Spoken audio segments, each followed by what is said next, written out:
Assalamualaikum warahmatullahi wabarakatuh. Ketemu lagi sama aku Hanifa, teman-teman. Apa kabar? Semoga kalian selalu sehat, selalu baik-baik aja seperti biasanya ya. Dan untuk kalian yang baru pertama kali nonton video aku juga, selamat datang, selamat nonton. Aku upload video baru setiap hari Selasa, Kamis, dan Sabtu jam 8 malam. Jadi stay tune, jangan lupa nonton guys. Oh ya teman-teman, mau sharing sedikit untuk kalian yang punya masalah kulit sama kayak aku. Jadi bekas-bekas jerawat yang banyak di wajah kalian, terus juga jerawat kecil-kecil, beruntusan. Alhamdulillah sekarang aku nemuin produk perawatan harian yang bener-bener pas, cocok banget buat aku. Dan siapa tahu aja cocok juga buat kalian. Jadi boleh kalian coba nih di rumah. Yaitu produk dari Spice by Dr. Na. Dr. Na itu kepanjangan dari Dr. Cut Nadira ya teman-teman. Dan karena memang ini diracik sama ahlinya, jadi pastinya kandungannya itu memang udah aman. Karena beliau juga sudah melakukan beberapa kali uji coba mencari racikan yang pas gitu loh. Ada beberapa produk yang aku pakai, mulai dari facial wash. Ini facial washnya,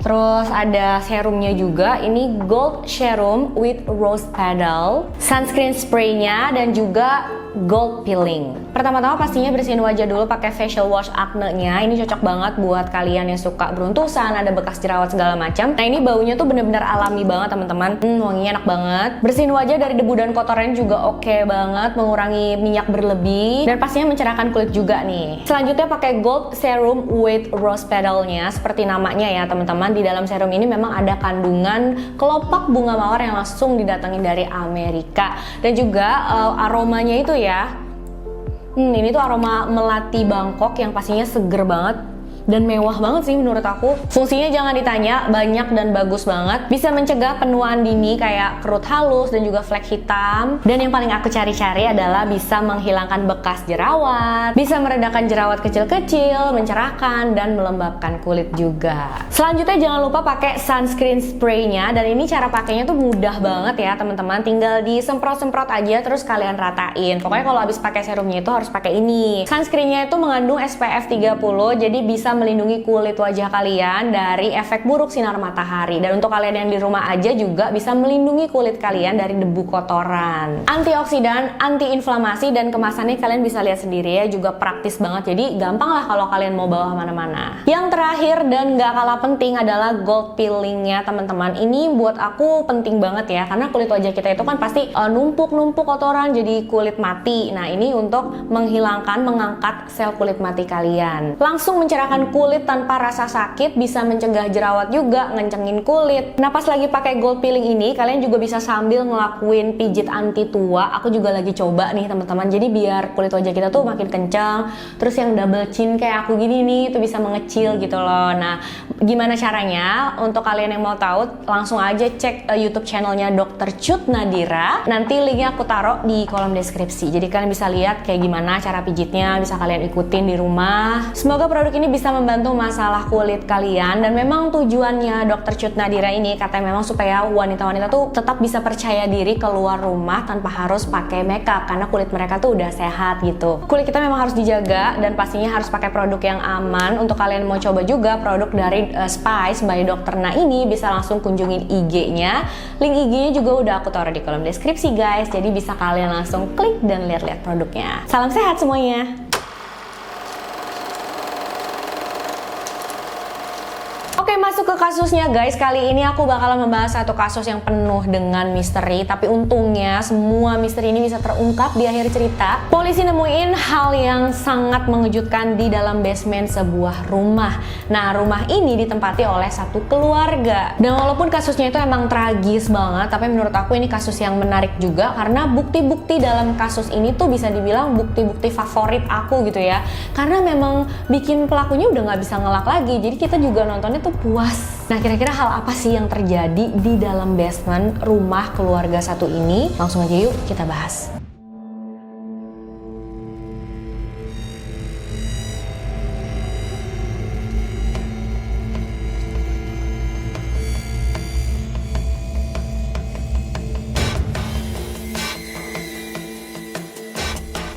Semua kasus ini mulai terungkap pada tanggal 20 Maret tahun 2014. Jadi kepolisian daerah Auburn, Virginia, Amerika Serikat mendapatkan laporan dari warga kalau ada salah satu tetangga mereka yang menghilang, yaitu seorang ibu dari 5 orang anak yang bernama Michelle Castillo, 43 tahun. Polisi pun langsung datang ke rumahnya Michelle Castillo ini karena sebelum mereka cari kemana-mana, pastinya mereka harus cek dulu di dalam rumah apakah ada petunjuk yang bisa membantu mereka menemukan Michelle gitu kan. Tapi bukan cuma petunjuk yang mereka temukan di dalam rumah itu, mereka juga menemukan hal yang sangat-sangat mengerikan. Padahal rumahnya ini ada di lingkungan kelas atas. Rumahnya itu juga besar, mewah, kelihatan sempurna banget lah kalau dari luar ya teman-teman. Tapi saat polisi masuk ke dalam rumah itu, mereka turun ke area basement, mereka menemukan Michelle Castillo di sana. Tapi dalam keadaan sudah tidak bernyawa. Dia ditemukan tergantung di shower kamar mandi yang ada di basement itu. Dan pada awalnya polisi berpikir kalau ini adalah tindakan bunuh diri gitu. Michelle mengakhiri hidupnya sendiri karena dari semua keadaan di TKP ya terlihat seperti itu pada awalnya. Dan kalian tahu gak sih, jadi sebelum polisi datang, anak-anaknya Michelle tuh udah turun ke basement itu coba cari-cari ibunya di sana, tapi nggak nemuin karena mungkin mereka nggak ngebuka kamar mandinya tuh guys. Karena kamar mandinya itu memang udah lama nggak dipakai, jadi mereka nggak menyangka mungkin ya ibunya ada di sana. Mereka naik lagi ke rumah dan untung banget ya mereka nggak nemuin.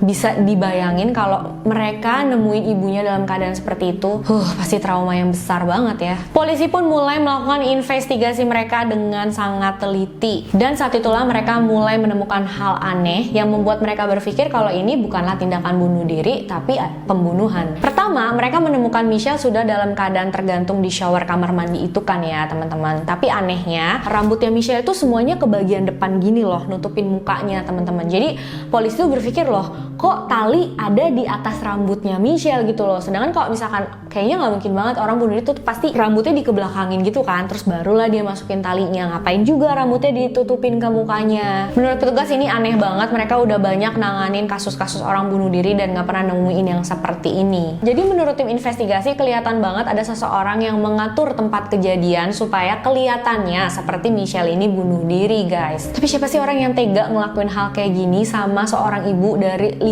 orang anak yang gak pernah dikenal punya masalah apapun sama orang lain. Dia juga dikenal sebagai ibu yang sangat sayang sama anak-anaknya. Untuk tahu semua itu pastinya tim investigasi harus melihat kehidupan Michelle jauh lebih dalam. Jadi sebelum kita lanjut lagi ke kasusnya, aku bakal ceritain sedikit latar belakang kehidupannya Michelle Castillo ini ya teman-teman. Michelle Castillo adalah istri dari seorang pria yang bernama Braulio Castillo. Braulio Castillo ini adalah seorang veteran militer. Mereka berdua menikah pada tahun 1996. Setelah menikah, mereka membangun sebuah perusahaan IT kecil yang kemudian jadi sukses berat nih teman-teman. Braulio berhasil mendapatkan kontrak kerja dengan pemerintah dengan jumlah yang sangat besar, dan ini membuat perusahaan IT mereka yang tadinya kecil, biasa-biasa aja, jadi perusahaan IT yang besar dan juga menghasilkan banyak uang. Kenapa bisa dia langsung dengan cepat setelah membangun perusahaannya terus dapat kontrak kerja yang besar gitu sama pemerintah? Jadi karena Braulio ini mendapatkan cedera saat dia mengabdikan dirinya di militer. Cederanya ini lumayan parah sampai kakinya itu nggak bisa berfungsi dengan normal lagi teman-teman. Makanya untuk membalas jasanya Braulio karena sudah mengorbankan dirinya berjuang demi negara, akhirnya pemerintah kasihlah kontrak kerja yang besar tadi buat Braulio supaya hidupnya bisa makmur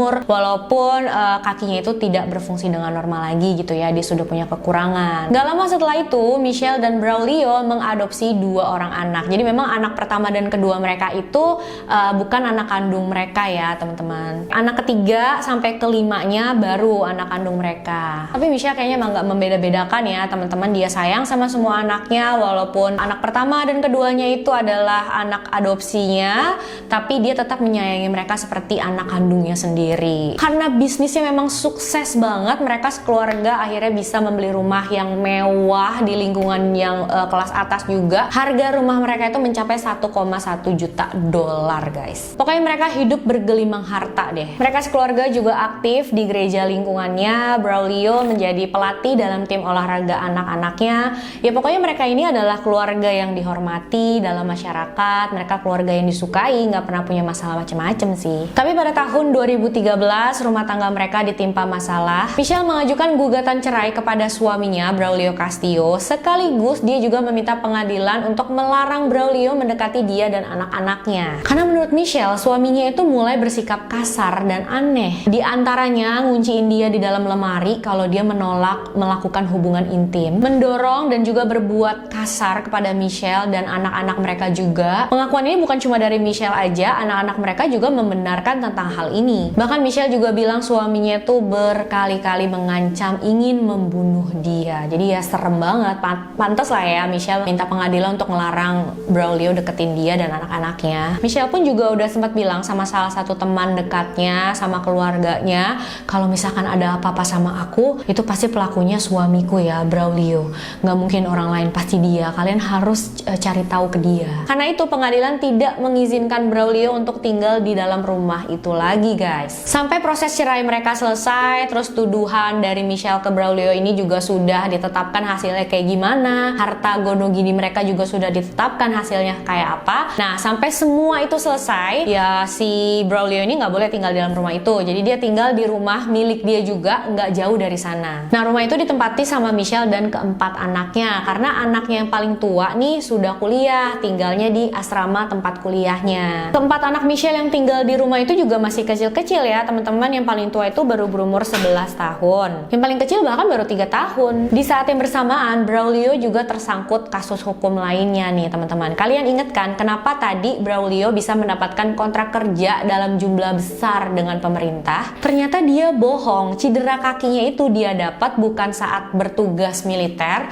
tapi dia dapat saat bermain football di akademi militer. Jadi pas lagi main-main, jadi bisa dibilang kehidupannya Braulio saat itu sudah hancur banget gitu ya, teman-teman. Dia kehilangan istrinya, kehilangan hak asuh anak-anaknya, bahkan mungkin kehilangan rumahnya. Tersangkut kasus kayak begini pula, pastinya nama baiknya juga hancur. Sedangkan untuk Michelle itu kebalikannya. Setelah mereka pisah rumah, Michelle ini malahan makin bahagia, happy-happy aja hidupnya. Dia menjalani waktu-waktunya bersama anak-anaknya, bahkan dia udah punya planning untuk holiday bareng sama kelima anaknya. Beberapa hari sebelum kejadian, dia juga dapat prestasi nih, teman-teman. Dia menang lomba maraton dan ini membuat dia bisa mengikuti lomba maraton nasional. Kelihatan banget lah ya perbedaan hidup mereka. Kayak Michelle tuh udah mulai bangkit, sedangkan Braulio malahan menurun. Sampai setahun proses perceraian mereka belum selesai juga, malahan terjadi satu tragedi yang mengerikan banget. Jadi cerita itu pada tanggal 19 Maret 2014, Michelle dan keempat anaknya melakukan aktivitas seperti biasa. Cuma Braulio bilang dia pengen menghabiskan waktu bersama anak-anaknya. Cuma kan emang dia nggak bisa datang ke rumah itu. Jadi keempat anaknya ini diundang sama dia untuk datang ke rumahnya makan malam bareng. Nah, di acara dinner itu juga ada kakaknya Braulio, teman-teman. Pengadilan pun ternyata memang nggak melarang Braulio untuk bertemu dengan anak-anaknya. Cuma dia nggak boleh tinggal satu rumah lagi aja sama mereka. Akhirnya mau nggak mau ya diizinin dong sama Michelle. Keempat anaknya makan malam tuh sama Braulio, sama ayah mereka. Nah, karena di rumah nggak ada anak-anak, akhirnya Michelle memutuskan untuk dinner juga, makan malam juga bareng teman-temannya. Setelah semua acara selesai, keempat anak Michelle itu diantar ke sebuah taman sama kakaknya Braulio. Gue datang ke taman itu untuk jemput. Habis itu dibawa pulang deh anak-anaknya. Sampai di rumah, Michelle tidurin keempat anaknya dan dia pun masuk ke dalam kamar untuk tidur. Tapi besok paginya di tanggal 20 Maret, anak-anak Michelle nggak bisa menemukan keberadaan Michelle dimanapun di dalam rumah itu. Mereka juga kaget banget gitu, panik pas bangun tidur kok ibunya nggak ada. Mereka cari ke seluruh rumah nggak ketemu. Mereka cari keluar rumah, tanya tetangga segala macam tapi nggak ketemu. Akhirnya mereka telepon ayah mereka yaitu Braulio. Braulio datang ke sana untuk ngeliatin anak-anaknya. Tapi karena Braulio nggak bisa masuk ke dalam rumah, akhirnya dia cuma jemput anak-anaknya terus dibawa ke rumah dia. Dan Braulio bilang sama tetangga Michelle untuk hubungin polisi karena Michelle menghilang gitu, nggak tahu dia ada di mana. Dan menurut tetangga-tetangga Michelle juga ini hal aneh ya teman-teman. Kenapa si Braulio ini nggak langsung hubungin polisi? Kenapa dia harus nyuruh tetangganya Michelle yang hubungin polisi? Akhirnya ya tetangga Michelle menghubungi polisi, melaporkan kalau Michelle menghilang. Polisi datang ke sana untuk menginvestigasi. Oke teman-teman, itu sedikit latar belakang kehidupannya Michelle dari awal dia menikah dengan Braulio sampai akhirnya pembunuhan itu terjadi. Oke, sekarang kita lanjut ke kasusnya. Tadi polisi kan udah mulai curiga ya teman-teman kalau ini bukanlah kasus bunuh diri tapi kasus pembunuhan. Nah, setelah melakukan investigasi, polisi akhirnya tahu ternyata rumah tangganya Michelle dan suaminya itu sedang sangat-sangat bermasalah. Bahkan mereka itu sedang dalam proses perceraian yang serius. Akhirnya detektif dalam kasus ini pun datengin rumahnya Braulio. Niatnya mau ketemu sama Braulio, tanya-tanya sama dia sekaligus kasih kabar tentang apa yang terjadi sama Michelle. Karena kalian inget kan ya, tadi Braulio itu membawa keempat anaknya dari rumah, pergi ke rumah dia tanpa tahu apa yang terjadi dengan Michelle. Makanya saat itu sebenarnya detektif yang datang udah siap-siap, wah mau kasih tahu berita sedih nih sama keluarga korban. Pastinya kan sedih banget gitu Braulio, histeris atau gimana lah ya. Tapi ternyata pas dia datang ke rumahnya Braulio, responnya Braulio itu aneh banget teman-teman. Pas petugas datang ke sana, ketuk pintu Braulio, langsung dibukain pintunya sama dia. Tapi saat itu Braulio lagi teleponan sama pengacaranya. Dan setelah itu Braulio tutup teleponnya, dia bilang sama detektif yang datang, maaf pak, saya udah teleponan sama pengacara saya dan dia bilang saya nggak diizinkan untuk ngomong apapun sama anda, saya nggak diizinkan untuk jawab pertanyaan anda apapun sampai pengacara saya datang ke sini gitu loh. Detektifnya langsung kaget banget dong teman-teman, loh kok dia udah ngubungin pengacaranya aja, bahkan dia kan belum dikasih tahu apa yang terjadi sama Michelle, berarti dia udah tahu dong apa yang terjadi sama Michelle. Selain itu detektifnya juga memperhatikan kalau bagian bawah matanya Braulio itu ada memar-memar hitam teman-teman, dan juga ada bekas banyak luka cakaran di wajahnya. Nah semuanya ini pastinya bikin detektifnya curiga banget ya. Sayangnya detektifnya emang nggak punya waktu sama sekali untuk wawancara sama Braulio, tanya sedikit apapun gitu ya sama dia nggak bisa, karena nggak lama setelah detektif datang, pengacaranya Braulio juga datang dan pengacaranya langsung bilang Braulio nggak mau ditanya apa-apa, dia nggak mau ngomong sama kamu kayak gitu ya. Itu dia punya hak untuk menolak kan. Akhirnya ya detektifnya pergi dari sana. Tapi pastinya Braulio menjadi tersangka utama mereka saat itu. Pertama-tama yang harus tim investigasi lakukan adalah membuktikan kalau kematiannya Michelle itu bukan karena bunuh diri. Untungnya dalam kasus ini hasil autopsinya tuh benar-benar mendukung investigasi teman-teman. Di bagian wajah dan kaki Michelle itu ada banyak banget memar yang nggak mungkin disebabkan sama dirinya sendiri. Jadi tim forensik yakin kalau sebelum meninggal Michelle itu sempat bertengkar hebat, mendapatkan kekerasan dari seseorang. Ditambah di bagian dinding sekitar shower, di batapnya, di batang showernya atau di keran showernya itu sama sekali nggak ada jejak sidik jari atau jejak kaki, itu nggak ada sama sekali guys. Kan aneh banget ya.